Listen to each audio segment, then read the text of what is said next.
ভক্তমণ্ডলী মায়েরা, যতদিন না আপনার বাড়িতে সাধু ঢুকবে, আপনার বাড়ির রন্ধে রন্ধে পাপ জমে আছে পূর্বপুরুষ থেকে।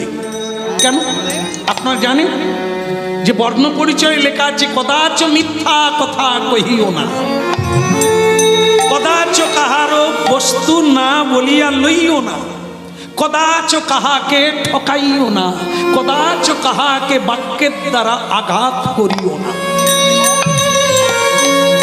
আমরা সবাই পড়েছি, কিন্তু এ কথা কোনোটাই মানি না।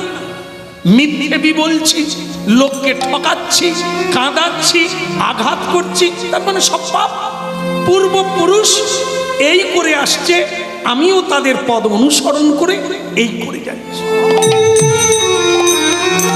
হ্যাঁ, আমাদের বাবা মা শিখিয়ে দিয়েছে ও ধর্ম টর্ম বাদ দাও, কলিকালে অধর্মই ধর্ম। হ্যাঁ, অর্থই হচ্ছে পরমেশ্বর ভগবান। টাকা থাকলে সব কিছু হবে, বন্ধুর অভাব হবে না, মানুষের অভাব হবে না, খাওয়ার সুখে থাকবে, টাকাই সব। তার জন্য মিথ্যে বলো, তার জন্য লোক ঠকাও, তার জন্য কাঁদাও। আমরা এই বংশে জন্ম নিয়েছি। কিন্তু আপনারা জানলে অবাক হবে, আমরা যখন বাবা মায়ের শ্রাদ্ধ করি, পূজায় বসি, সংকল্পে বসি, তখন ঠাকুর মশাই কি বলে, বাবা তোমার গোত্রটা কি?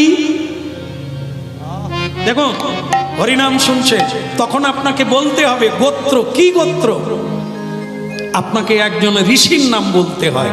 কশ্যপ, শাণ্ডিল্য, ভরদ্বাজ, মধুকল্য, এরা হচ্ছে ঋষিমুনি।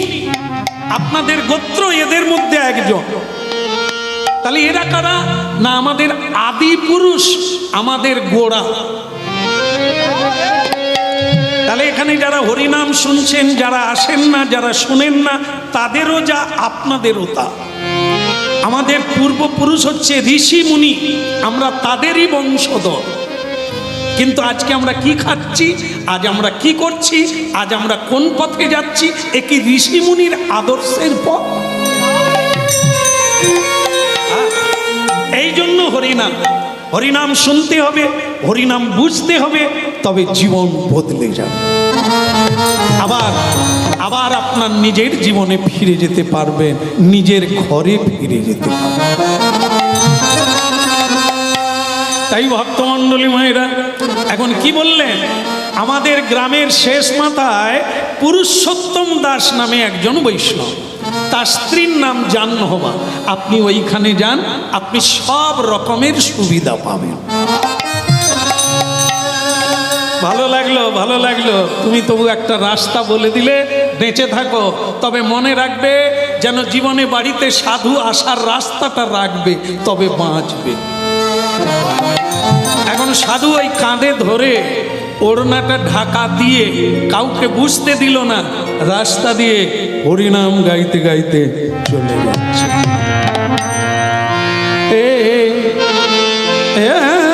মাধব বহুত মিনতি করিত, বহুত মিনতি করিত, বহুত মিনতি করিত, বহুত মিনতি করিত।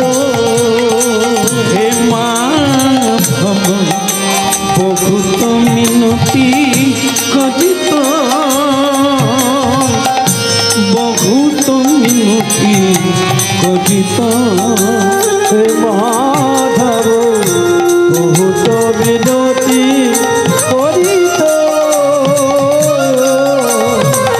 বহুত মিনতি করিত। দেইতিল তুলসী এ দেহ সমর্পিল, দেইতিল তুলসী এ দেহ সমর্পিল। দয়া নাহি ছড়বি মোয়, দয়া নাহি ছড়বি মোয়। হে মাধব বহুত মিনতি করিত, বহুত করিত, বহুত বিনতি করিত মাধব, বহুত বিনতি করিত। হে মাধব বহুত মিনতি করিত, বহুত মিনতি করিত। হে মাধব বহুত বিনতি করিত, বহুত বিনতি করিত। হরি হ্যাঁ বলে যায়নি তাই। রাধে রাধে। রাধে রাধে। বাড়িতে কেউ আছে নাকি? ওই সাধু পৌঁছে গেছে পুরুষোত্তম দাস, তার বাড়িতে হুঙ্কার কি হরি ওম তৎসা হরি বল। স্বামী বাড়িতে ছিল না, জাহ্নবা মা বেরিয়ে এলেন, গলায় আঁচল দিয়ে উলুধ্বনি করতে লাগলেন, পাড়ার মেয়েদেরকে ডাকলেন, একটু উলুধ্বনি হোক।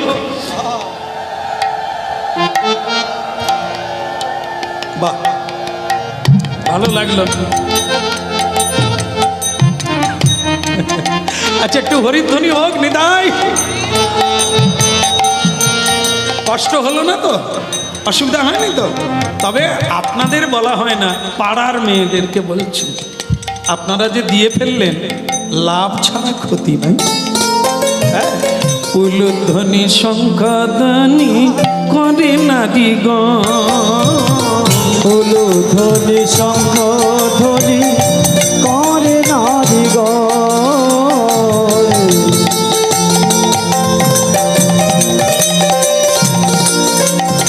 কে বলে হরি হরি ধ্বনি করে যত ভক্ত গো।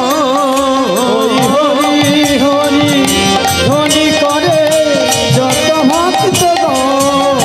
ওই হরি হরি ধ্বনি করে যত ভক্ত গো। ওই হরি হরি ধ্বনি করে যত ভক্তগণ। উলুধ্বনি শঙ্খধ্বনি করে নারী গো। ওই উলুধ্বনি শঙ্খধ্বনি করে নারীগণ। উলুধ্বনি শঙ্খধ্বনি করে না হৃদয় গৌর হরি হরি বল। উলুধ্বনি শঙ্খধ্বনি করে নারীগণ।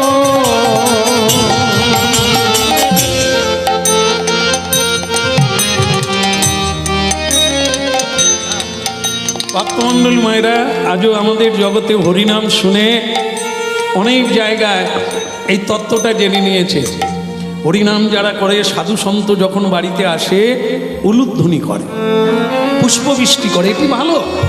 এই যেমন আমরাও এলাম, সেই একই ব্যবস্থা হলো। কিন্তু যদিও আমি সেই জায়গার লোক নয়, এক সামান্য সাধারণ একটি কীর্তন, তো আমাকে ফুল ছড়িয়ে নিয়ে যাওয়ার কোনো যুক্তি আসে না, আমি অত বড় যোগ্যতা নয়।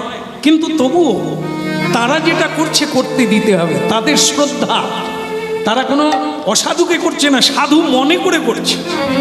হ্যাঁ, ফলটা তারা পাবে আর আমি আমার ফল পাবো। তো সুতরাং তাদের যে এই যে পরিস্থিতিটা, এই যে পর্বটা, এই যে আনুষ্ঠানিক বিষয়টা, এর দ্বারা তাদের লাভ হবে।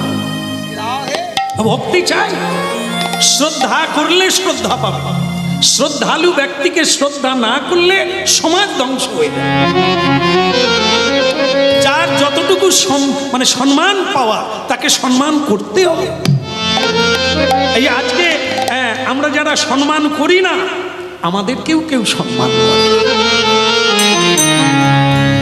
হ্যাঁ, সম্মান, খাতির, যশ, খ্যাতি এগুলো চেয়ে পাওয়া যায় না, এই অধিকারী হতে হবে। হ্যাঁ, অধিকার, সে নারী হোক আর পুরুষ হোক। হ্যাঁ, আমাদের কলকাতা গিয়ে আমি যখন প্রথম কলকাতায় গান গাইতে গেলাম বড় বাজারে, তাই যেতে যেতে দেখি একটি মেয়ে মানুষ পতাকা নিয়ে দাঁড়িয়ে আছে টাচু হয়ে। কার? আমি তো তখন জানি না।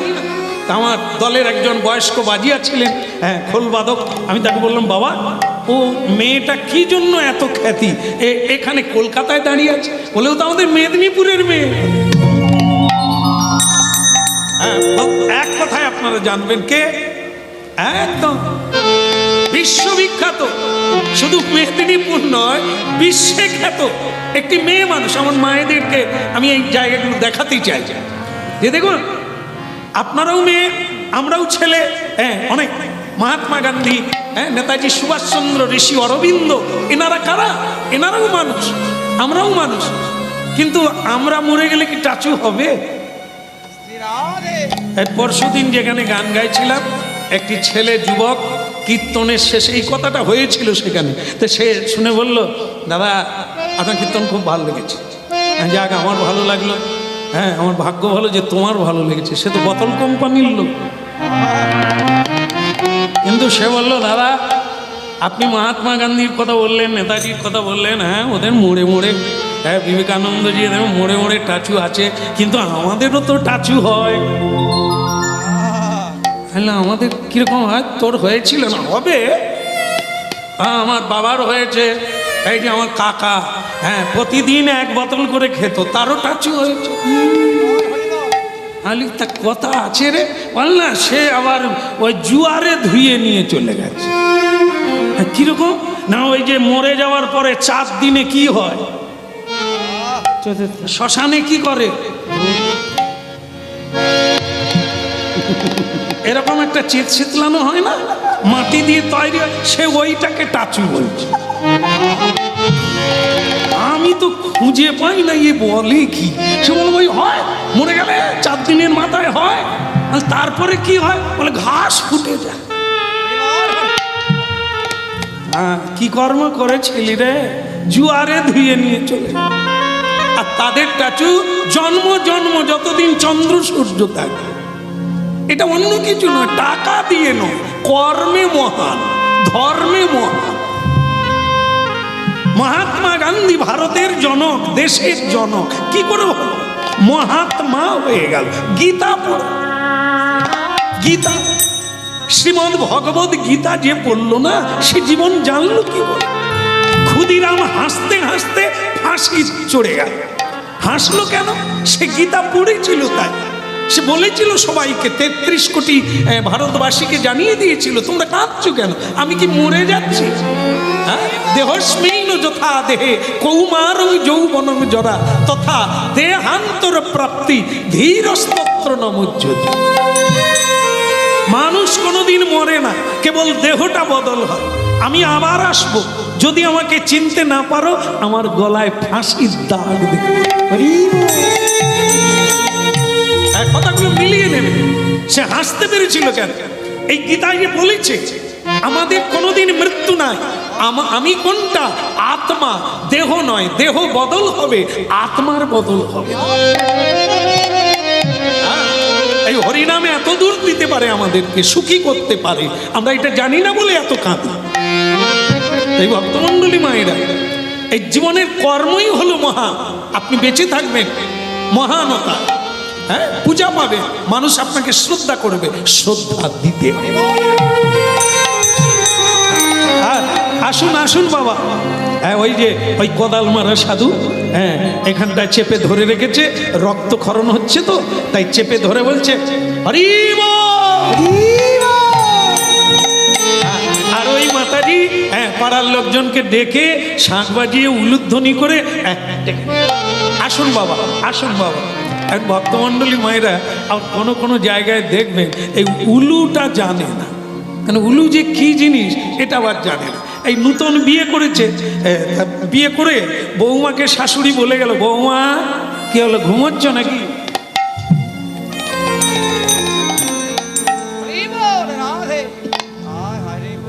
না না আপনাদেরকে না, তার বৌমাকে বলছে না।